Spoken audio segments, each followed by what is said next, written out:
Dimp Digital Presents Idle Game Chat. Cool.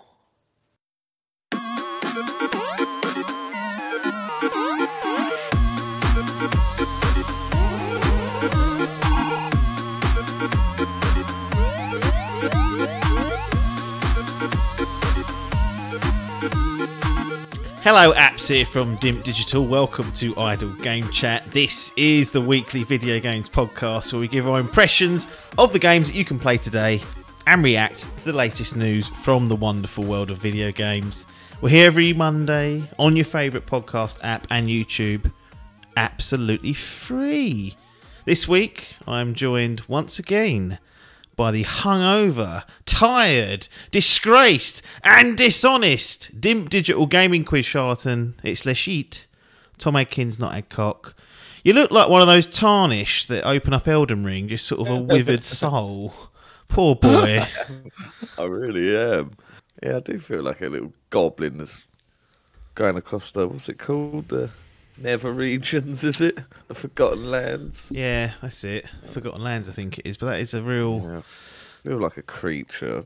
If you're going to stay up to 6 a.m, it'll get ya. Yeah, really. Well, why that UFC, why do they put it on that? I suppose, what time's that there?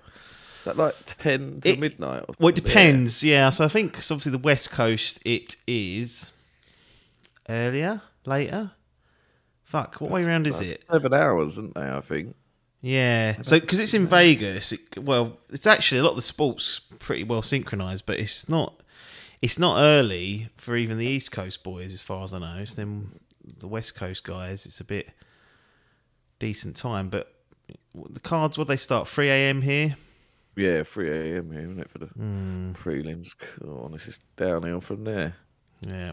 It will get on top, especially with bad restaurants that you're going to early in the night. It will. Yeah. Did you get a free whiskey off the old the restaurateur? Yeah, it did actually. He gave us shots. Or was it brandy? Can't remember what he gives you now. Yeah, it was some brandy. He gave us like a shot. It's like a sort of like liqueur type thing. I was like, what is this? Boss man hooked us up, but.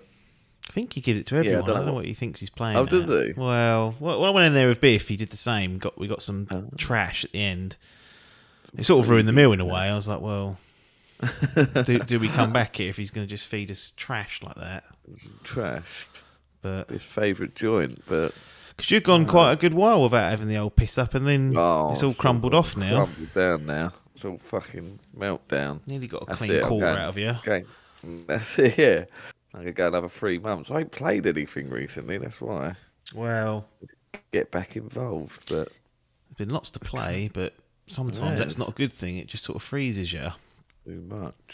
Anyway, let's get into the news here. Adkins has literally rolled out of bed, so it'll be a high energy, hard hitting episode. I think we're going to get some real good tells off the young boy. I'm just going to check in with the Fantasy Gaming League like I like to do. Every week when there's something to say, and then at the moment, every week there's something going on. So in the Championship Showdown, we've got Papers Boys versus #Sensational, Parky versus Paper. We had two powerhouses getting reviewed for Parky. So we talked last week about Paper getting Elden Ring and it putting him in a really strong position. Well, Parky's just put on the board Destiny 2, The Witch Queen, which is reviewing extremely well at the moment. It was in the 90s at one point. It's down to 89, but that's absolutely no disgrace. So he's picked that up. And then Gran Turismo 7, Sony first party, released this last Friday, and that got itself an 88. So in the game of fantasy gaming, they are two good games to have. So Parky now has got 6 games out already. We're not even out of the first quarter, and he's on an average of 85 and a score of 508. Paper languishing with 4 games, 340 points, but also an average of 85. So that's the target now. Well, it is, isn't it? Like Papers, you and Paper have got. Well, you've done your bid. You've done Elden Ring and done Uncharted. So basically, got the MVP wrapped up already. I don't think anyone can compete with that. So it's down to the likes of. I think the next one for Paper will be Tunic, which is an Adcock pick, which we know better to think of it churning out any decent scores.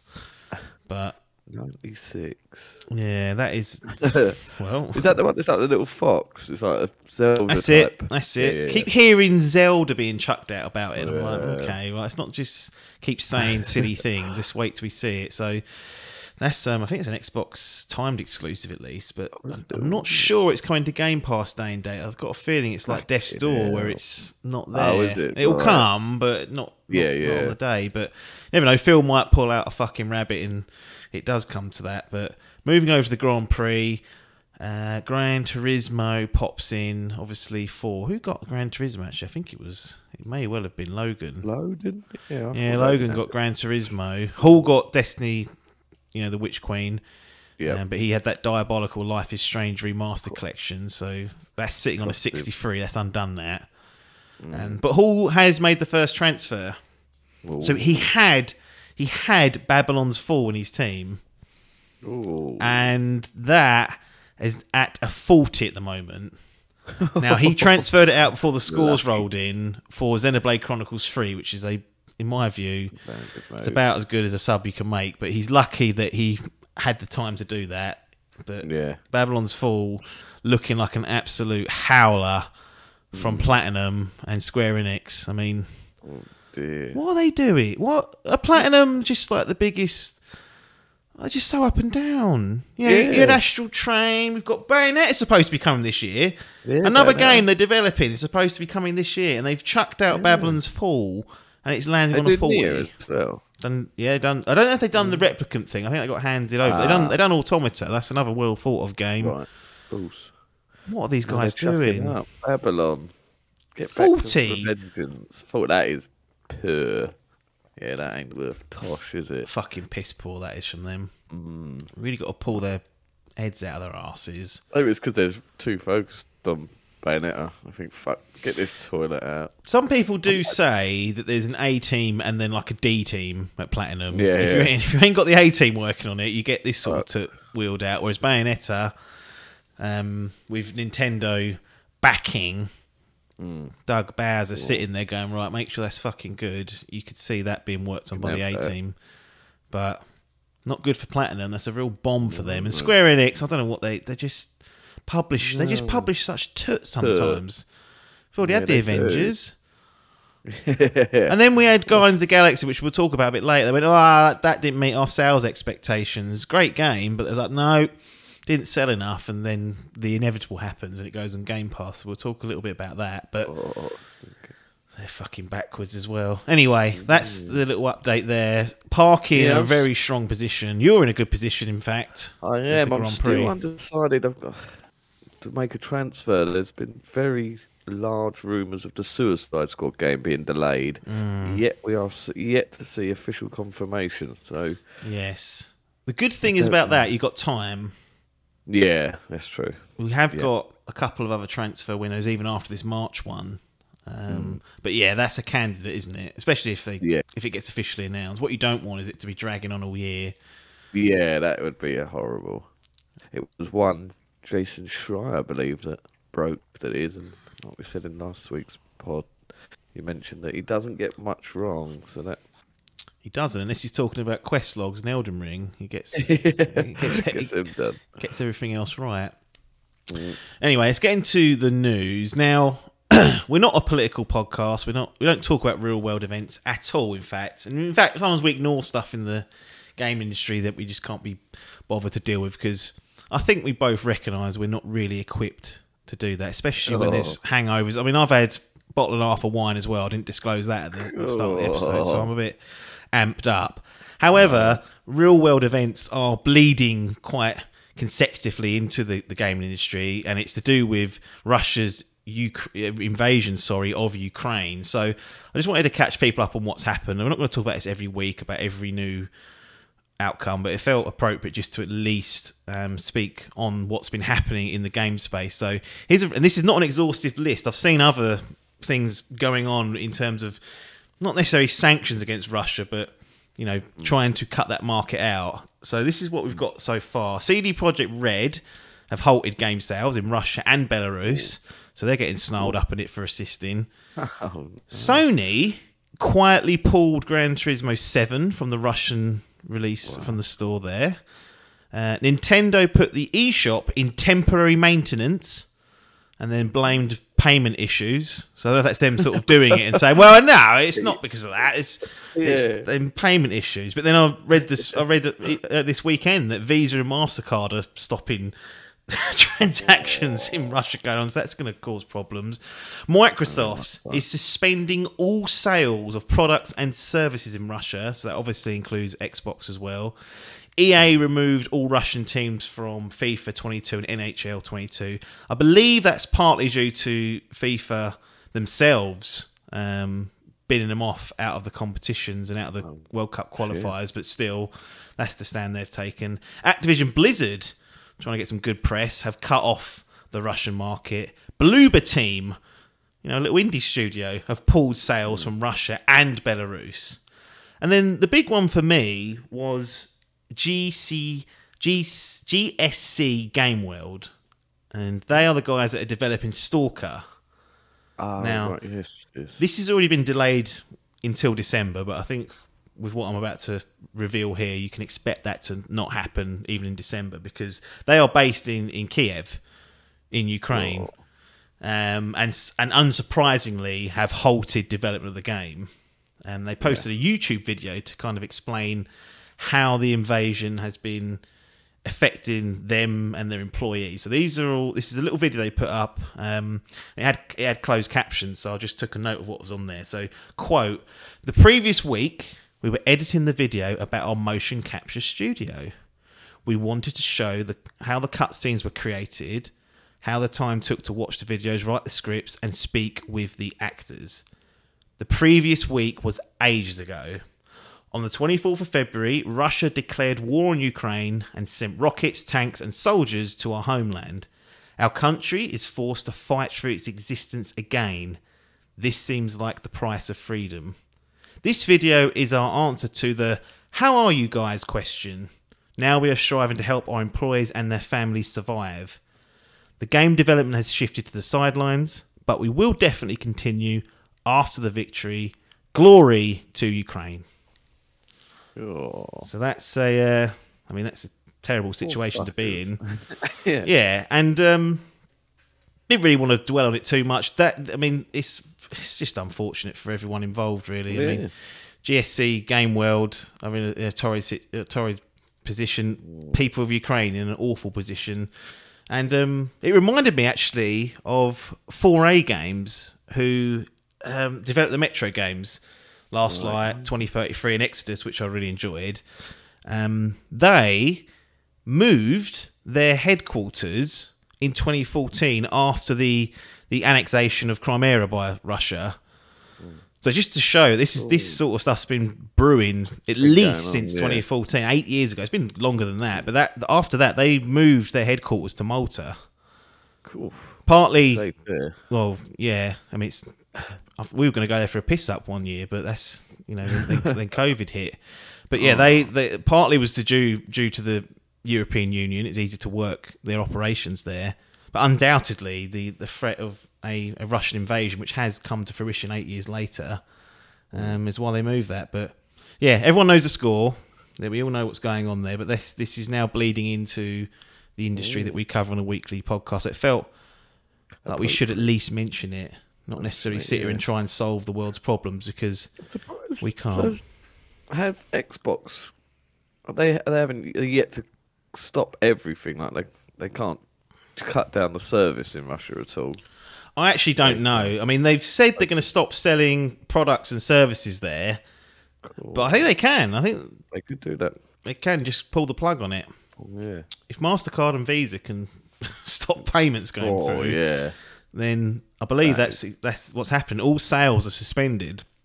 Now, obviously, if you live in Russia, you could, in theory, I guess, get a VPN, use a different storefront, but it's there just to make things difficult, isn't it? But yeah, obviously, everyone knows what's going on, and that's what's happening. I'm not going to do a fucking weekly update. Everyone's tuned into the news. Everyone knows what's going on. It's just it felt appropriate to at least mention that, and also bring up GSC. Why can't I say that? GSC Game World, because they are they're right in amongst it. So Wish those boys and girls the very best.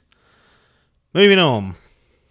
Guardians of the Galaxy is coming to Game Pass March 10th, along with Lawn Mowing Simulator, Kentucky Route Zero, and Young Souls. Can't say... I mean, Kentucky Route Zero I've got on Amazon Prime, Twitch, whatever that system is there. So I've been meaning to play that. I've been warned off it, actually, by Evan from Pixel Points. He says don't do it, but I feel like one day I will.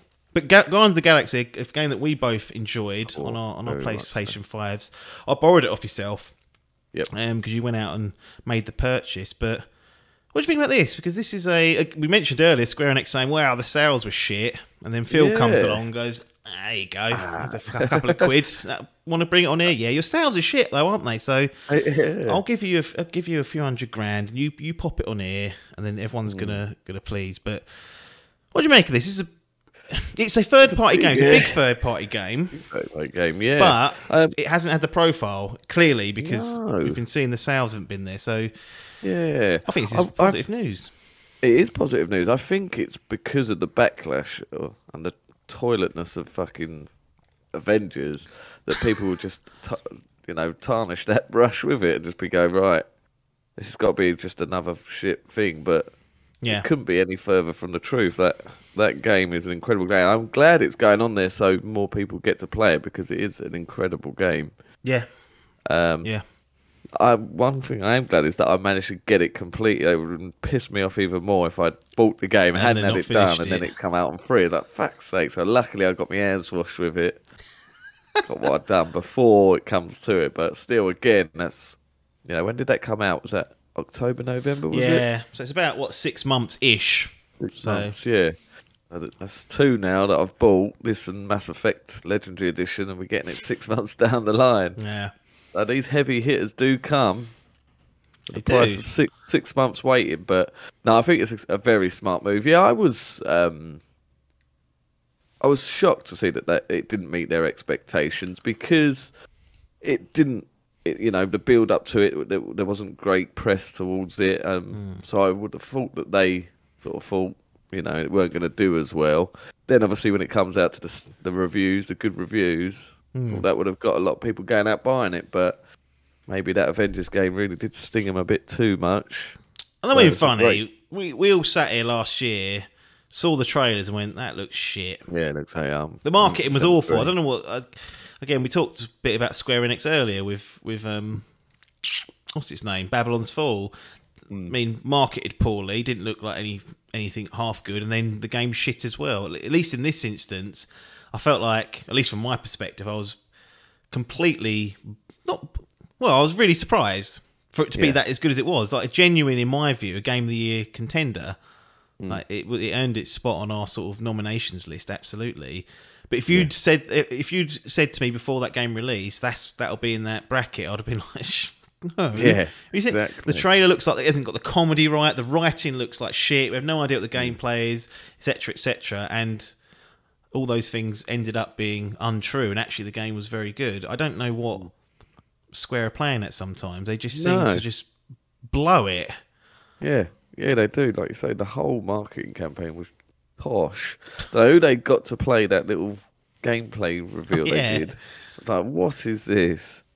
They showed a poor version of it where it was stuttery as fuck as well. The frame rate was like, blimey. But no, I think this is a great move round, and I hope other games like this, like other companies do this with the big games. We do get them, but again, Phil making these big moves, the right moves. Yes. What is this going to continue though? 70 bill being flushed away on Activision Blizzard. At some point, there's going to be a time. I think they're going to have 30 odd studios under their belt at some point. Like all their own first party games, they're going to want space. They're going to want profile. They're going to want a spotlight. I mean, it's not. I'm thinking a couple of years down the line, but did you foresee a future where Phil, Microsoft, Xbox, and Game Pass focus less on the third party stuff because they don't need to fill gaps They don't need to, because they'll have their next. I was gonna say, their fucking catalogue will be so full. Yeah, they will have a fucking calendar set, and they won't have to do it. I noticed that Jim's been getting it as well. Not as high profile, but I noticed that he's just dropped Shadow Warrior 3 day one on day one. That's PS. the first day one game, I think, that's gone on PlayStation Now. And if you want new subscribers, that's not any disrespect. That's not the game. That's not the game. No, it just seemed like a bit of an odd one, but yeah, it was. Yeah, but yeah, I was surprised to see it day and date. Like, I played the first game, and I am a fan of that franchise. The second one I've not played, but that didn't get great reviews. But yeah, to see it going on day one, I was like, oh, is he? He's dipping his toe into. Is he preparing us for this inevitable Spartacus? Well, Spartacus, yeah, I want to see this. So this could be the start of the war of attrition. But yeah, I think obviously that sort of money being sent, it's these third-party games that Xbox is going to end up owning half of the companies anyway. So carry on, they will. Yeah. It won't matter, will it? It'll all be their day and date. But yeah, I just feel like this is good for now. But I just sometime in the future, if these studios fulfill their prophecies of releasing games, every quarter or so, do you need to keep spending extra money on this? Perhaps not, or perhaps they do, which will be great for us consumers, I guess.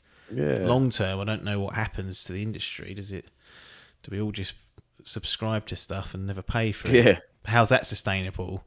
No, you feel like that bubble will go, and then we'll be left with fucking App Store to get into that mobile world. Well, that is the concern, but for now, I'll lap it up with just a close eye of what's going on. But that's a great get for Game Pass. If you've not played it, then it's on PC Game Pass as well. That was another one. This isn't just an Xbox job. It's on cloud and PC Game Pass. So if you've got that platform, this is worth doing a 1 month trial for, even if it's $1 a quid, if they're still doing that, even if it means paying the $10 that it is, or 10 quid for a one Game Pass membership month. Guardians of the Galaxy is a good one to go with, especially if you enjoy that franchise. They've done a really good job with it. And then if you don't like that, you can just play Lawn Mowing Simulator, and then I can't see how you can't enjoy that. No, unbelievable. When's that pressure washing simulator? I really want to play that. Is it actually legit? It's actually a real game. No. I don't know if it's just on Steam. Yeah, pressure. It looks fucking amazing. I sit there and watch these fucking cunts pressure washing stuff. It's like the most satisfying thing ever, just watching some mucky driveway and then smell washing it. Pressure washing. I could do with someone doing some slabs in my back garden and pressure washing those. They need a good old clean. Is it out? Here. It's on Steam. Came out in May last year, but I thought I saw it coming to Game Pass. It might have already snuck on there. We don't cover every Game Pass release. No, especially Pressure Washer Simulator. I was getting a PS4 and PS5. It's not released on console yet. Well, Phil will be waiting in the wings for that then. God, that is the one we need. Unbelievable. Right, this is a bit of not a bizarre one. I spoke about it briefly last week because it kind of broke just before we recorded. But Pokemon Scarlet and Violet, cool, coming this year. Churning out those. I haven't even finished with the other one yet. No, give me a break. The only thing really to update was that they said it's going to be a true open world. Ooh. So you can travel seamlessly between all the regions. And obviously in Legends Arceus, it's zone-based. It's still open. Like when you get into the zone, you can go off and do it if you want, but you have to kind of come back to the hub. I mean, this feels too soon. It does feel too soon. And I also saw something which really does put me off, and it says they're going to go back to their traditional methods of catching Pokemon. So why? Yeah, that's I know why. I know why, because we've got Legends, which is this new spin-off series, which will be the real way to play Pokemon, and then maybe they want to. This is like the new generation. This is Gen 9, I think it is. They're going to implement.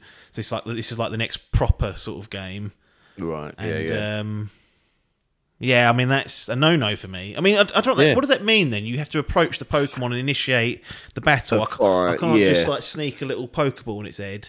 No, Bloody hell. It should be like Sword and Shield, I'd imagine. So yeah, you have the like wild areas. So you can see it. So you can see it, go and get it, but you would have to initiate a battle to catch it, and that is a stinker in my eyes. I think it is as well. I mean, they've kind of unearthed the way it should go forward. Yeah, and that is to the credit of Legends Arceus. That is amazing. Like, that was the best thing. Just that freeness to run and hide and then flap it with a bloody Pokeball. It was just perfect for what you wanted. That was the dream. So for them to go back on that for this one, especially as they're advancing and making the true open world, you just thought this would be the perfect evolution. But like you say, it does sound like they're trying to keep the two lines things so they can get fucking 4 games out in a year. Yeah, which, to be honest, I don't want to play another Pokemon game this year. I simply don't. So the fact that if this does, what you've mentioned there, that it's not going to be sort of a real-time interaction in terms of like you can chuck the Pokeballs. If it is like the old school way, that's a real good excuse for me just to say, I ain't got to play that. I don't want to play that, in fact. I want to wait until you come back to Legends Arceus, which will be, I don't know, maybe 2 years down the line. But look at this release schedule, this timeline for Pokemon games. 2016, we got Sun and Moon. 2017, we got Ultra Sun and Ultra Moon. 2018, we got Let's Go Pikachu and Let's Go Eevee. 2019, we got Sword and Shield. 2020, we got the DLCs for that, which was the Isle of Armor and the Crown of Tundra. 2021, Brilliant Diamond and Shining Pearl, the remake. 2022, we've had Legends Arceus and we're going to get Scarlet and Violet. I mean, what are Game Freak doing? How are they managing all this? I don't think they actually did the remake one, but in terms of like Pokemon as a franchise, I mean, it's an absolute money-making cash cow for them. So yeah, I mean, I understand the business reason. Why, because they will sell loads. But I've only played one game in 23 years, and now I'm tired of it already. No. I can't do anymore. Yeah, it does see now. I've just been Googling and that is confirmed. There's a clip, or like a picture here from their official Twitter feed, and it says, you'll be able to experience the true joy of the Pokemon series, battling against wild Pokemon in order to catch them.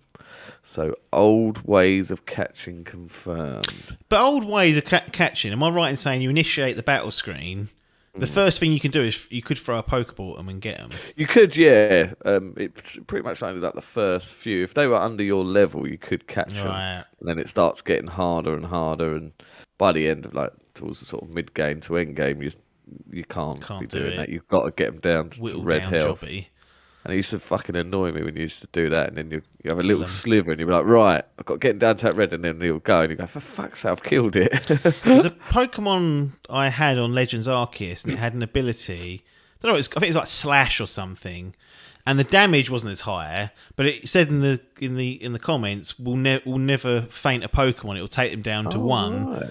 So cool. I was like, oh, that's a useful tool to have if you're trying to just whittle it down and get it and then capture it. But equally, the option was there to sneak up on it and drop it on the back of its head, and that's now not going to be there for Scarlet and Violet. Eradicated. So would you, with I know you haven't finished Legends Arceus, but you've enjoyed the openness of that, and this is going to be as open, but obviously we've spoken about it reverting back to what Sword and Shield had in terms of battling and capturing. Would you be interested in Scarlet and Violet based on that information, or is it now like the gates of real-time interaction are open and I don't want to be going back to the old ways? Well, this is the other disaster for me is I've not long come off a Sword. I played Sword before I played Arceus. That even makes me think, fucking hell, another one. I'm lucky I didn't. Well, I was in that Pokemon hype. I nearly was looking at buying that bloody Diamond and Pearl remake. I'm bloody glad I didn't buy that. So yeah, again, that's put me off. I'm in your boat. I'm not feeling another Pokemon game this year. But yeah, I do get sucked up in this hype. So the more we see of it, when we start seeing a bit of gameplay, is that going to tickle bollards? And would I have had Arceus done by then? Who knows? But like I say, after coming off the back of Sword and Shield, I certainly aren't looking for another game this quick, and it doesn't sound like it's going to be doing much to win me over. You know, this isn't a Legends type game where it's a bold move, a new open like the open world will be brilliant, but you know how much different is that going to be to Arceus? Is it going to make me want to buy it? But no, I have dearly cost myself by being late to the gate with Sword and Shield, so that's now 2 in a year. I do not want a third Pokemon game. No. I'm trying to remember all these fucking Pokemon. No, I don't want a second, especially if it's not going to be in a similar vein to Legends Arceus, because that, rough as ours as it was, that loop was really good and fun. I was like, this is what I've been waiting for. So yeah, if we're going backwards, then good night, I'd say to that. But we'll keep tabs on that, and I'm sure they'll blow that out in the summer at some point. Doesn't spell good vibes for the sequel to Breath of the Wild when we've got Xenoblade Chronicles coming Q4 or maybe late Q3, and then this is coming Q4 this year. It's like, where's the room for Zelda? Or are they just going to go later on this year and go, 2023? Yeah, fuck it. You got Bayonetta. Where's that slotting in? 3, Platoon, who knows? But they are. It's a big year. What are we on now? 5 year 5 is this of the Switch's life cycle? Yeah, 5 years. 5 long years, but it's a big. It's a good one, yeah. Kirby coming out. Kirby, I haven't played. Oh, actually, tell a lie. I haven't played it. Young Albert has played the demo. I've played the demo. Overseeing. I'll talk to you later. That screenshot you. I was like, cool. What's this glorious 4K winner? Game Freak. Take a leaf out of HAL. I don't know who's doing Kirby. HAL Studios, I think. But yeah, we'll talk about that. But it's certainly going to be a lot on this year. It's a big year. It's already started to an absolute belt. Could this be another? What was 2017 a good year? We got Zelda and Mario Odyssey, which I think we got Splatoon. We got God of War. No, we didn't get God of War. We got Horizon, didn't we? Yeah, Horizon. I mean, this year anyway is already like February itself was just incredible. Yeah. This is going to continue, and now we've got They just seem to be dropping. This is the Nintendo way now. Is to. No, they don't wait for big events. I can never get hyped now. Well, I will every time, but these bloody directs, that's not. They don't do big announcements there. They just chuck these ones out whenever they want. Like this one was like a Pokemon. What was it, like a sort of Pokemon Day thing? Yeah. They just chucked it and went, oh yeah, there's a new one coming this year. Fucking hell, could have saved that for E3. That could have been your fucking and last thing. But that is the Nintendo way, just to do the unthinkable, what you don't expect. No. And here in fucking February, March, we're sitting there going, right, we've got another Pokemon game. Good lord. Pokemon game, got Xenoblade, Kirby, we've got. At the moment, we've got Breath of the Wild. At the moment, we've got Bayonetta. I mean, this, for just Nintendo alone, it's going to be, in my opinion, a much improved year. But we'll see how things actually pan out, because it's still very early in the year, despite it feeling like it's halfway through the year because of all the shit that's happened, acquisitions and all the likes of that, and fucking wars kicking off. Fuck me, I'm aging. BAFTA nominations. Thought I want to do a quick recap of these. Returnal and It Takes Two are leading the pack with 8 nominations each across various categories. But the best game, which I guess is their game of the year, has got Deathloop, Forza Horizon 5, Inscription appearing again. I have to play that. It Takes Two, Ratchet and Clank, Rift Apart, and Returnal. So, got no real opinion there. It's a pretty standardish list. Where's your Forza Horizon, eh? Well, the thing is, the BAFTA's a little bit biased towards British games, and that's made by those boys at Playground, who are based in the UK. So that doesn't seem impossible. But It Takes Two has landed the DICE Award and the Game Awards, so it could land another here of the BAFTAs. Sure. What do you think of this headline? Elden Ring is the biggest non-FIFA or Call of Duty launch since Red Dead Redemption 2, according to the UK digital charts. Digital charts, cool. So worth keeping in mind, the digital charts don't include any Nintendo games. They don't share that data. Right. The more I hear stories about this, I like them because they're really insightful, but there's always a caveat. It's always missing something. It's always just half the story. I'm just like, why are we not in a situation where I can just see everything? I want to know. I want to know everything. And these fucks. It's just a section of the pie. Yeah. I want the whole pie, Jennifer. They won't give it to me. It's annoying. But I'm not surprised, motherfucker. Because there's like so many people I know. Just quickly, you're not surprised, motherfucker. UFC reference. Did you see on their mat? It had an Elden Ring advert on the Octagon mat. That's big money. That's big marketing money that has been spent. This is their biggest game, isn't it? Like, it's pissed away over all the other Souls ones. Yeah. So we've got the sales are 2.5 times Horizon Forbidden West, which it's on more platforms, admittedly. But we know PlayStation's the leading console market, so that's still impressive. Like I said, it's the biggest non-Call of Duty or FIFA game since Red Dead in October of 2018.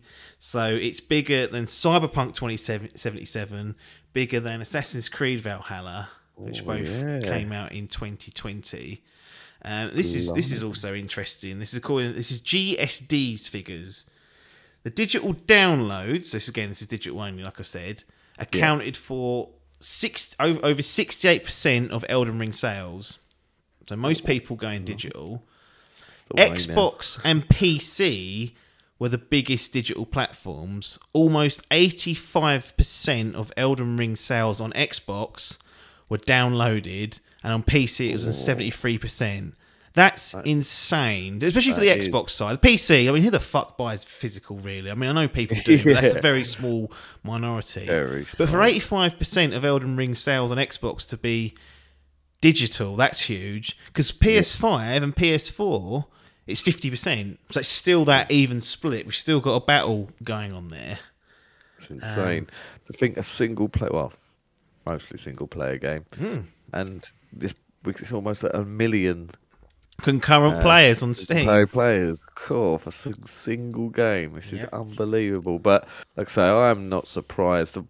The sort of, the stature of this game, the hype it's getting, the people I'm seeing crumbling. I'm amazed I haven't crumbled already. It's because I fear the game. It's not. It's because you've been pissed up for the last few weeks. that is true. If I weren't, I might have done it. But I have been gushing at this game recently. It looks incredible. I definitely will get it somewhere down the line, but it's a big old commitment. It needs its space. Yeah, it needs its space, definitely. But it does. I mean, like I say, I've got a couple of mates that have already just gone, yeah, fuck it, this game looks incredible, I'm going to play it. It seems to be getting a new, I suppose Thing probably did as well, but Demon's Souls, but that was just on one platform, like you say. So getting these new bloods in, thinking, what's all this Soulsborne? But this game really does feel like the jumping on point. Not saying that that's just, people saying, oh, it's easy. I'll bet it fucking ain't. But it's certainly... When we had Adcock on last week, like, the thing I took away from it was that, like, yes, it's probably just as difficult, if not more difficult in some sections, but you can fuck off and do something else. Yeah. Like, whereas in, traditional Souls or Sekiro, you kind of had an area you could farm. I mean, in Sekiro, you couldn't even farm, so that wasn't even an option. You had to beat it off your own back. But now you can sort of wander off and find, and this is the other thing that's coming out, and that he had mentioned, that you're finding some really interesting stuff in the open world as you explore. So by hitting these big walls, these big bosses that are like killing you, one shot in you or two shot in you, you're kind of forced to go off the beaten path, and then you're finding little dungeons and coves and caves to find new interesting stuff. Which makes it not as, I guess, in theory, would make it less frustrating because you're not stuck in the same zone. That's it. Yeah. Going after Bloodstar fucking beasts. It took me fucking 8 hours to get through. Exactly you that. Bastards. Yeah, it really does. And this game's it's crushing my experience with other games. Like, so many people talking about this game, saying like it's the perfect open world. It shits all over that Ubisoft cluttered open world, So now while I'm playing Horizon, I've got all these little dots coming up and everything. I'm sitting this poison's rotting my mind. It is rot though, because yeah, there is a rot. balance to be. Because Horizon, I don't know why they haven't just made this little tweak, this little extra step. You can turn off all the icons on the map. Yep. You can turn off the waypoint if you want to. Right. But you cannot turn off the quest locations on the map. Oh, right. For some reason, they remain. It's like, and the thing is, the more I play Horizon, the more, if you notice, when you speak to someone, whether it's a side quest or a main quest, in most situations, and perhaps not all, because I've not really been tracking it, but in most situations I've noticed, they will say it's southwest of X, it's northeast of here. So they're already giving you, if you wanted to do this whole like explore and no quest marker, you've kind of already got the information you need. Yeah. But they've left on the fucking quest markers on the map, and I don't know why there's not an option just to remove that as well and say, "Well, I want to play this completely naked," and it's like, okay, we'll give you that experience if you want to do it, because then you got the best of both worlds. For those that want a more guided experience, it's there. For those that truly want to just know that it's in the northeast for the next sort of stage of the quest, they can wander off up there and look for landmarks and stuff. And because Assassin's Creed Odyssey tried this. Yeah, it sort of, I felt like they reined it in on Valhalla slightly, and that felt more checkpoint to checkpoint. But at least show you to an area, and you have to find it within the area. But yeah, I've seen a lot of praise for that particular item, and I guess that really does come down to preference. I don't think it's anything, because on one hand, it's not intuitive to a player, is it, to do that? No. So I can see it can be off-putting. But yeah, it can. I think you're right. You do need a balance. I'm typically a fan of the Ubisoft clear down merchant, but it is growing tiresome. But it just, I don't know. It's something about that world and that freedom to explore and the reward you get for going off and doing your shit. And it's almost like the fucking elitism of the non-handheld. You forget how handheldy these games are. You know, you're being dragged through these worlds and shown where to go. Yeah. It just really sounds like Elden Ring strips everything back like that and just chucks you out and go. Just make your own quest log. Mate. Yeah, it's it. Yeah. Clarky was telling me. He said it just feels like a Skyrim game because you're constantly not doing. Like, you don't even think about the main quest. That's not the point of the game. He says you just go off on your own little adventure. You're like, oh fuck yeah, I'm supposed to be going to do a main quest here, aren't I? Just spent 3 hours fucking trying to beat this little cunt. So yeah, it's remarkable. Well, yeah, we'll see. Eventually, I hope to play it in the near future, but I refuse to compromise at the moment Horizon Forbidden West, and also I think I've said this several times now, it would be almost foolish to go from Forbidden West into Elden Ring. I would need a palate cleanser of sorts. There's plenty out there. I've got backlogs of games. We mentioned Kirby earlier. That could possibly be a nice palate cleanser. But yeah, it's doing gangbusters. I wonder how many. I really wanted to. I wish we had like a source in like game and say how many people have traded this in. Yeah, we've gone down to that first bloke on the horse and been blown away in 2 shots, and then this is sent any it back. Indication. But I remember just after Demon's Souls came out, there was fucking hundreds on that Facebook Marketplace. Oh yeah, have a look.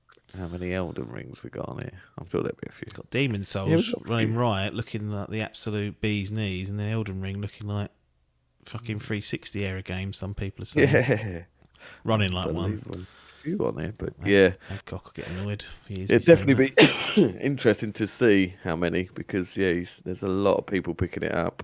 A lot of people that aren't prepared for what. That's it, yeah. I think a lot of like this, they hear these reviews and go, "Oh, fucking George R.R. Martin's wrote it." They'll hear Game of Thrones, fucking absolute quest. But it might be a good idea to try and pick this up. Get that PS. It's so annoying that PS4 version don't come with a free upgrade. That could be the dream boat. pick that up for 20 bills. You're laughing. Absolutely taking titles. Last point on the GSD data.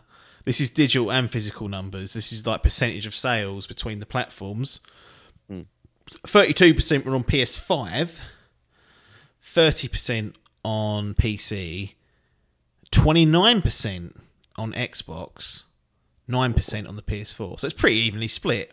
Yeah. I know they've obviously there you could say that Sony have got close to 40% because PS4 and PS5 merged together. The Xbox figure is just one figure, but yeah, the one thing that is annoying at the moment is there's undoubtedly some technical issues for us purists that like things to be running smoothly. Looking even on the PC, you've got this weird stuttering thing that, as you go deeper, becomes more prevalent because it's loading newer areas and creatures in. So you get these weird stutters and stoppages. And it's like, come on, you slugs! Yeah, fucking hire someone to sort that out. That's always been their Achilles heel, but. Hoping to get it in. Obviously, Adcock's, honestly, he has not stopped playing it. I pop onto that PS app when I'm playing Horizon, and I check just occasionally who's on there. He's always on Elden Ring. I think he's done like 40 hours since I last spoke to him, so he's really giving that a good pounding. But it's a real beast of a game, so hoping to hear it's one I like watching it as well. It's normally these typical games I hate watching it because it's full of spoilers and stuff, but it's just enjoyable watching people die. I've been watching that. Yeah, just crushed at that. What's his name? Dr. Lupo, is it? I don't really watch his videos, but just happened to start watching him streaming it, and I found myself, he was like streaming all day long. Yep. And I was just sat there just watching him, just like he was very good at the game. He obviously is a Souls-born man. And just the things he does, he'll just come across one boss and fucking first time, and I'm like, cool, how's he done that? But just that, he's just going off. He has no sense of direction. He just goes over there because there's an area that he thinks, I haven't done this bit. And then all of a sudden he's fucking God knows where, fighting God knows what. But it looks fucking hard. Yeah.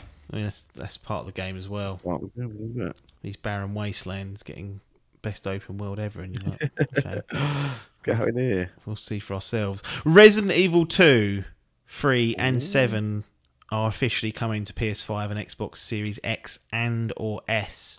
No release date was given for these new versions of the games. However, quote, upgrade patches for all 3 games will be released for the PC, released for PC players at no extra cost when the PlayStation 5 and Xbox Series X versions launch. So that suggests to me the PC is going to be free, but doesn't confirm to me that we ain't going to be paying something for PS5 and Xbox Series X. Now, I've only done Resident Evil 2. I think is one of the greats of last generation. I really think that's top draw, that one. Yeah. And I only did. I can't remember how they framed it. They framed it not scenarios, but there was like Leon goes first, and then what's that bloody bird's name? Claire goes first. So you could one of them was the main, then you'd play like the remix afterwards. And I'd done Leon A and Claire B basically, and I never went back and did Claire B, Claire A, Leon B. And not that I was waiting for something like this, but I just never did. Yeah. If this is a reasonable upgrade, then I'll jump back in and do that, I think, because that game ran and looked beautiful anyway, so I'd be interested to see what they do. Yeah, I'm interested to see what they do, unless they've actually been working on it and they're going to introduce ray tracing or something, because it was a really nice game, and it was one of those games as well, which was split evenly across the two. I think I actually do have it on Xbox and PlayStation 4. So, it was one of the things, they were both the same sort of frame rate, both the same resolution. And it was ran crystal, look crystal. So, I'm interested to see exactly what they do. But like you say, it's very nice to go back into it because they are wicked games. Yeah, absolutely. Or trophies as well. Mind you, platinum that, there's one yet to do it on the fucking hardest difficulty in about 3 hours. Some of the I mean, they are the Resident Evil 2 in particular, and I think 3 is probably the same, just a bit shorter, but if you love just getting your teeth into a game and replaying it and just trying to hone like a run of a game, that adds such a good balance for that. Like, incredible. Like, an excuse to go back to that I did not need, and this may provide that. But again, very busy year. Could it be a palate cleanser? Potentially, we'll see. What about 7? You going back to that? No, 2. That one, no. I mean, don't get me wrong. Love that game. Great game. But I have no interest in being that scared again. So that was horrible. That was horrible, yeah. But good. Yeah, good in a horrible way. Yeah. What do you make of this one? Gran Turismo microtransactions go live after the reviews. Cars that had cost $5 before on GT Sports now cost $40. Players can buy in-game credits in packs of up to $20 each. I mean, I don't know how this translates. It's difficult without playing it to say how egregious it is, because we don't know how many credits you get playing the game, etc., etc. Yeah. But really, the conversation is, once again, we've got a game that has we've had a game that has been reviewed highly, as we mentioned earlier, in 88. So one of the upper games of the year so far, would have been an upper game for last year. And then on release day, they unleash the microtransactions. And I'm not saying it ruins the game. We don't know, like I said. No. However, this was not taken into account when the game was looked at and reviewed. Very few outlets will go back and reevaluate their opinion of it. And just begs the question, one, is this... How's it allowed? Well, is this filth from Sony by doing this? And then B... I mean, how culpable are these outlets really? Because they're normally it's you just got to wait. You got to have the stones to wait and say, look, if I actually care about my reviews being critiqued from a how accurate are we, then I feel like you should. If you think this is happening or this is part of it, something's locked away, you should absolutely just forego the day one fucking embargo traffic that you're going to get. I understand the business reasons why outlets do it, because that's where they get most of their traffic will be for when the reviews go up for everyone. But do you not care that what you're pumping out actually doesn't potentially reflect the whole product? Yeah, I don't know. It really does. It's the Easy Allies that tend to do their reviews a couple of days after. They're normally late to the boat, aren't they? Yeah, they haven't put up their Gran Turismo 7 review yet. They put up like an impressions video on the day, so that here's what we think after X amount of hours. They've definitely they don't chase that day one embargo date as much as other outlets, where it feels like they can't miss it. And we even saw this a little bit with Elden Ring. There's a conversation bubbling up there, because many of the reviews would state, well, I haven't finished it yet. Right, yeah. And it's like, well, what if the fucking ending is that you shake hands with Hitler and walk off into the sunset? Would that not sour the game slightly for you? I mean, it won't happen with any luck, but you don't know. You don't know, do you? You don't know what the full game holds. So there's a conversation to be had. Anyway, I've been rambling. Yeah. Off you go. No, I do agree. I mean, there's microtransactions in Forza, and I'm not a fan of it, but it's there. It doesn't. It's cars again. It's not egregious.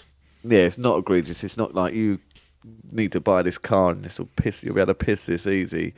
It's almost like a cosmetic type thing, really. It's just another car, but yeah, it should be. I don't think this should be allowed. Like, that's part of the game. That's if you're reviewing the game, to sneak that in after the review's done, that's equally as bad as Cyberpunk chucking out the PC version and holding back those console versions. Well, it is. You're not wrong. It's the same thing, isn't it? Something that's is off. That's potentially nefarious. You're kind of trying to hold it back and get the reviews out, so people just chuck in.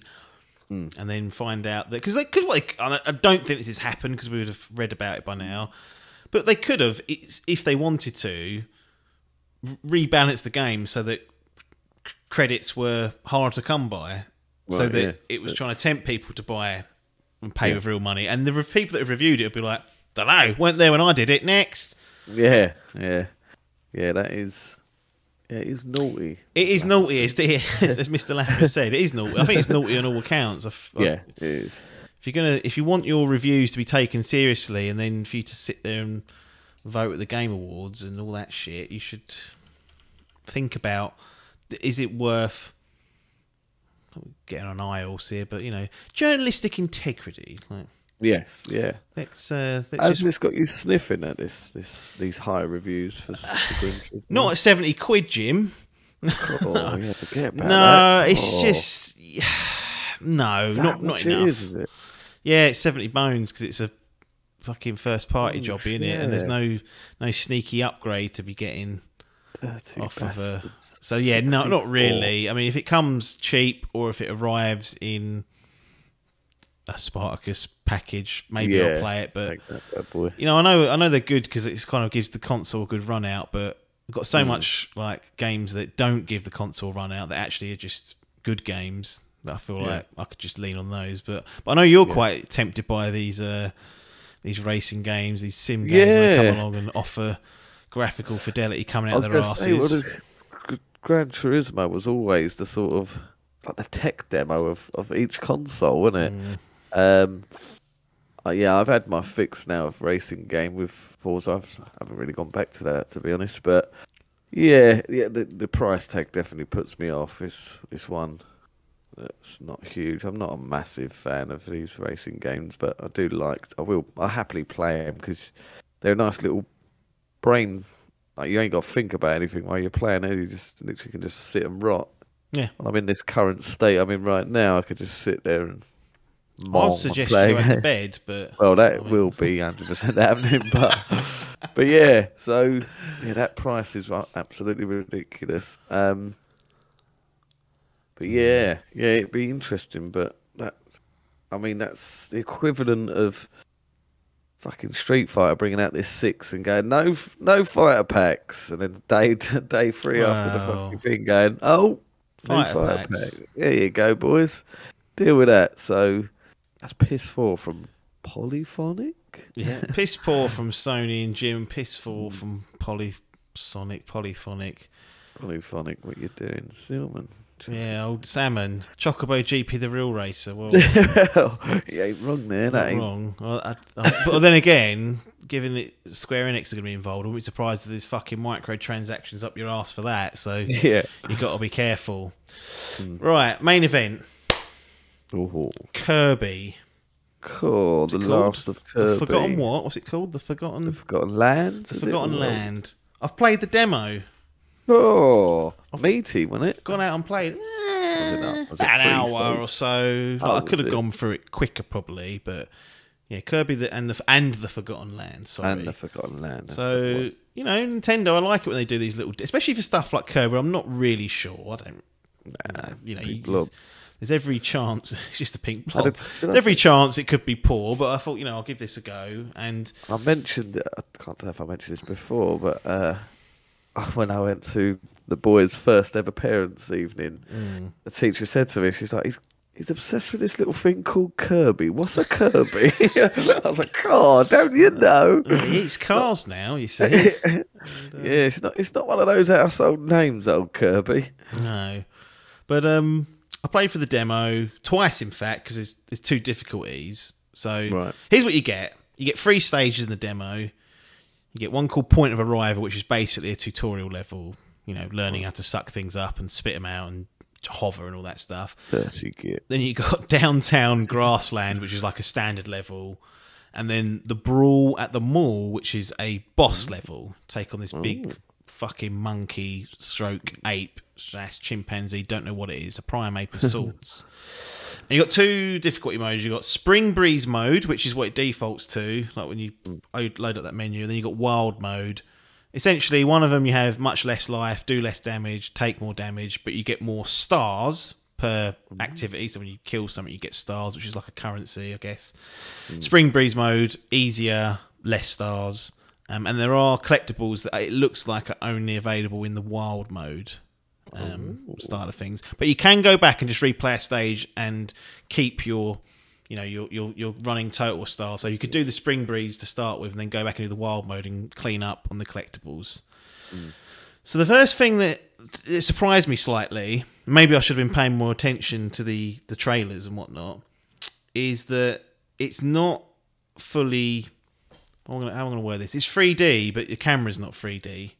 Oh, right. So it's more like, what's that Super Mario game that you played last year?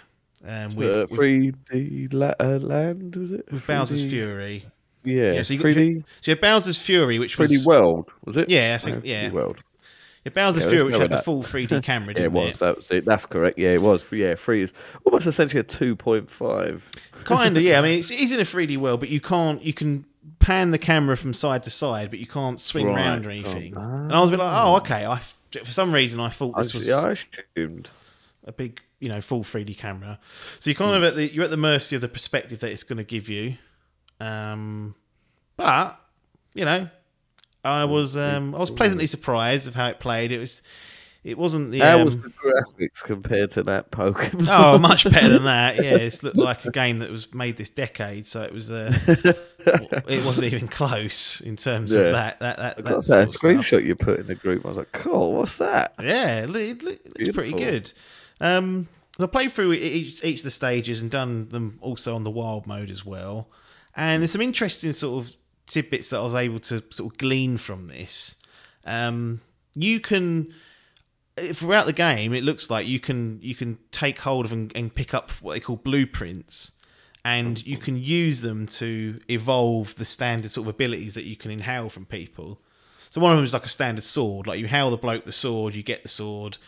You can use that.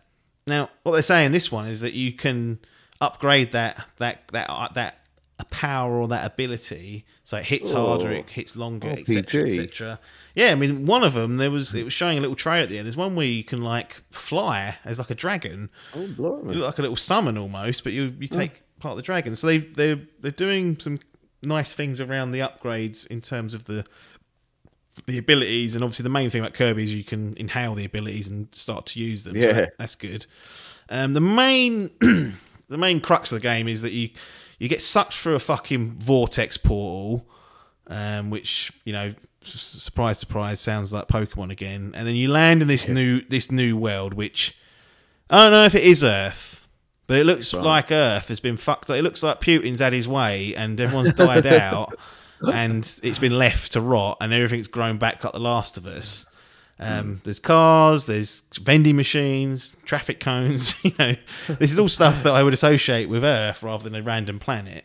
And you've landed on that planet, and these nasty little bug bastards have stolen the Waddle Dees, which are these little fucking creatures.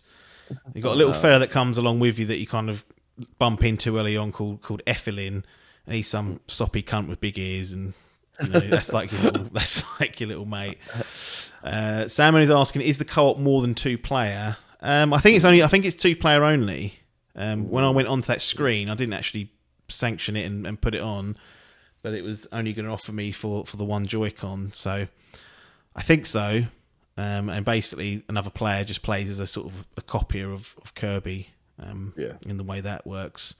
But you've got a little town. This is not in the demo. This is just what was kind of... It was going, this is what you can do if you play the game. It's a little town, so the more you rescue of these Waddle Dees, it will rebuild parts of the town. So that they're saying that at the town, you can watch movies at the cinema. You can enjoy a quiet meal. You can get a part-time gig, and you can take part in challenging mini-games. So that's kind of all there as well. But really, that's about it. Any questions? Because you've obviously mentioned earlier that you've seen the youngster playing it. Yeah, the youngster was having a little bash. I wasn't taking too much notice, but I chucked it on and I thought, I'll get rid of him for a half hour. Yeah. Off you go, pup. But no, what type of game? Like, I didn't think it was going to be open world, but I did, by the looks of it, I did see that hub world. Is it a bit like a sort of Monster Hunter? As that's where you do, and then because I saw one, he's sort of like flying through the level to get to the missions. I don't know if that's on there. So the 3 stages that I took part in, you just sort of dropped in. They're very linear, right? Like there's secrets to find, but you're not. It's not like Odyssey, right? Where you're sort of exploring a large environment. These are very much there's an A and a B and enemies in between you. Of course. But I did see in the trailer is to travel to them. It's almost like an overworld map that you can use to go to them. So I'm assuming that's kind of how you do it. But this is not a the levels. At least the ones I played were not big open spaces with lots to do, and quests within the level as such. Like you would jump into the stage. They're called stages as well, which kind of gives it away, I think. And in there, you have a main quest, which is like complete the stage, but hit start, there'll be other quests underneath, like collect X amount of these flowers or rescue the hidden fucking waddle dees, and so there's sort of extra tasks to do within it. But we're not talking about wandering around and chatting and going through different paths. It's quite linear in that respect. Interesting. Yeah, I didn't want to know if it was that or not. Could it get purchased then? Is this the palate cleanser? Did you enjoy your experience enough to warrant that purchase? To be honest, when I played it on the harder mode, the wild mode, I was a bit more used to the controls then. I did enjoy it the second time a bit more. I was still a bit unsure. They still... Yeah. It looks like... again, the trailers only show snippets of the world, but it looks like it gets pretty mad and has lots of variety, lots of different abilities that you can... They call them copy abilities. And then obviously, like I said, you can upgrade and evolve those abilities, so you've got more power. Then you've seen like the Kirby point where he eats the car and you become the car. They're called mouthful abilities. So that's... You can do that a few times. So you've got the car, so you can drive around a car and boost it and whatnot, run things over. And then there's one where you can mouthful a traffic cone, and that you can jump, but also you can tip it on its head and spike down on enemies. So some of them require you to sort of hit them from the top, so that's where you'd use that. And there's also like cracks in the stage, so you can smash that and open up a little secret load of stars and bits and pieces. And then the other one was a vending machine that you spit cans out of people. So I don't know how complex these end up getting, but those mouthful abilities are there as well. But it's tough to tell off the back of that, really. I wasn't like, wow, this is amazing. And because I was a bit taken aback by the camera not being 3D, and then the levels perhaps being a little bit more linear than I was expecting, the expectations that I had were slightly dampened, but I'm sure I can get over that. It's a bit of a wait and see, but it was no disgrace. If they can keep it as fun as it was for the 3 stages throughout the game and get lots of variety in there, then potentially, I mean, it'd be... This will be a first ever Kirby game for yourself. Yeah, I didn't play... You got Star Allies, didn't you? I got it, yeah. I did. I played again. That was an Albert purchase, basically, but I did want to run through it before this, really, which I won't buy this on release, I don't think. But and I did play through a bit of that. Where he sort of gets bored halfway through and gives it to me, and I did actually finish it. But so I played bits of it, but that was very 2D side scroller. That was it. It's called Star Allies, wasn't it? You just sucked up all these different people, and then you had like a little crew of 4 of you, and then you could all combine to do moves. That was my first ever Kirby game. So I'm not he ain't no Sonic or he ain't no Mario, but yeah, I suppose no one's buying these games for the rich narrative story. But yeah, certainly it's got one of those. It's definitely a sniffer to see, and yeah, like they're quite fun. Again, there's one of those games you can sort of stick on and you ain't got to think about it. Just play through these little platformers. They're quite fun to complete all these levels. I think there's that Captain Toad game. I quite enjoyed playing that, where you just had to... It'll give you a load of challenges to get the stars and get the... That's it, yeah. I can see that there being a lot of like side stuff here to like collectibles and whatnot. And to upgrade, you're going to need those blueprints. Sorry. Yeah. Because one of them, like you suck someone in, it's just a bomb. So you throw the bomb out, hits people, it explodes. And then the evolved version, because once you've gone through the demo once, it says, you can replay with evolved versions of all the powers. So I did. I went back. That's one of the reasons I went back through it. And instead of it being just a typical bomb, it's what they call a chain bomb. So you throw one bomb out, and you throw another one close to it. They're then chained together. Throw another one out. So if they're close enough, you can chain them all together, and then you could, in theory, I guess you could set that up in such a way that it takes out a load of enemies or creates just a big blast space. Whereas the sword was like just more powerful and whatnot. Right. And then the boomerang was a bit more. You could throw more of the discs out, and you could like hold it and return it and do more damage. So depending on how far they go with that, that'll be interesting. But there's the little collect. I was like, do you know those little, not Kinder eggs? Oh, right, but yeah. when you had a Kinder egg, inside are those little plastic fucking contraptions. That's right. You basically collect those in this, and then Oh, at the end of the stage, really? it shows you like a. It's more for like gallery purposes. It'll show like the enemy and be like, here's the enemy type, and you can sort of look at it. Some have like a little lore dump about them. So it's clearly they're packing it through with collectibles and other bits and pieces in there, which will appeal to people.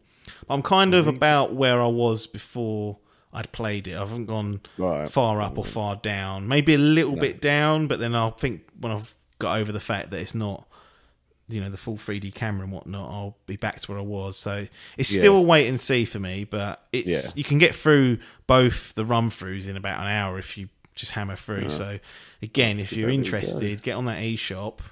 And it's nice for them to be checking, especially like their first party games. They don't tend to typically do many demos these days, but nice the progress doesn't carry through. Actually, that's one thing to mention. I know they have done that previously, but you unlock codes that you can basically put in when you get the game, and it will give you some resources and stuff.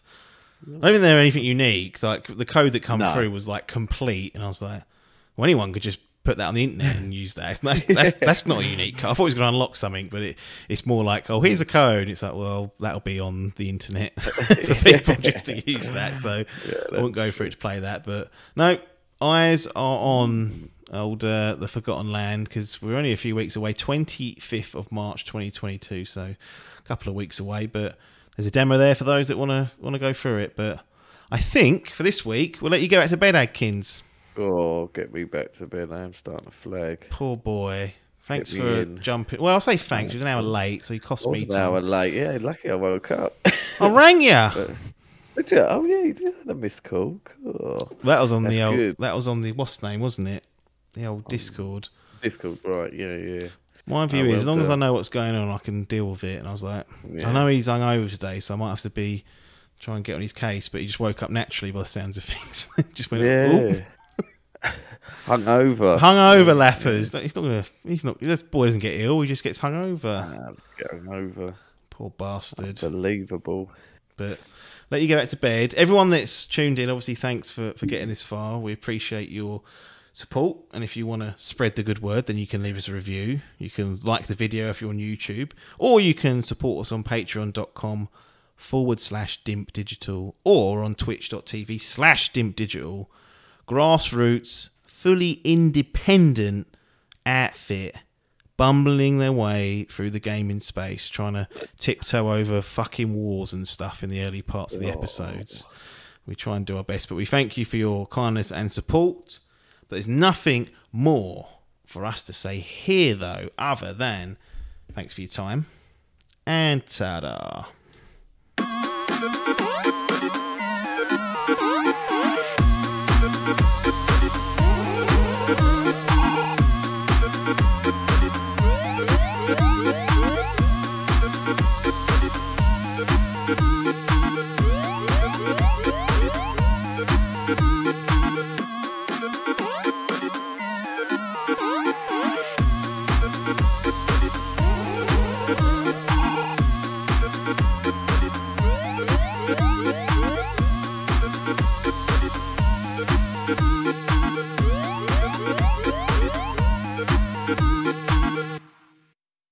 This was a Dimp Digital production.